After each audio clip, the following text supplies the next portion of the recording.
ॻोठ मनोड़ो जे जमाली बिरादरी के माण्हुनि पारां ॿिटे क़त्ल में FIR में ॼाणायल बेगुनाह नौजवान के गिरफ़्तार करण ख़िलाफ़ प्रेस क्लब नौशहर फ़िरोज़ा गुड्डो एहतिजाजी मुज़ाहिरो कयो वियो। मुज़ाहिरे जी अॻवानी ग़ुलाम क़ासिम उमेद अली दरबान नवाब जमाली करे रहिया हुआ।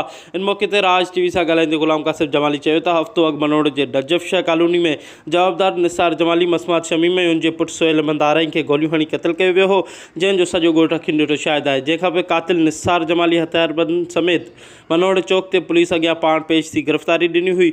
उन बावजूदि आरई बिरादरी माण्हुनि मुंहिंजे नौजवान भाउ सिकंदर जमाली ऐं ॿियनि जो बेगुनाह FIR में नालो ॼाणाए गिरफ़्तार कराए छॾियो आहे, जेका असां सां सरासर नाइंसाफ़ी आहे। हुननि चयो त आरई बिरादरी जे माण्हुनि सां असांजो 11 सालनि खां खाइण पीअण न आहे। असां शरीफ़ माण्हुनि ते क़त्ल जे केस में असांखे फासाइण वॾी ज़्यादती आहे। हुननि चीफ जस्टिस ऑफ पाकिस्तान वज़ीर आला सिंध IG सिंध समेत SSP खां मुतालबो कयो त वाक़े जी GIT जोड़े शफ़ाफ़ नमूने सां इंक्वायरी कराई वञे ऐं बेगुनाह क़त्ल में मुलविस सिकंदर जमाली समेत ॿियनि खे आज़ादु कयो वञे। क़त्ल में मुलविस माण्हुनि खे सख़्त खां सख़्त सज़ा ॾिनी वञे। ताइफ़ जब्बार, राज TV, नौशहर फ़िरोज़।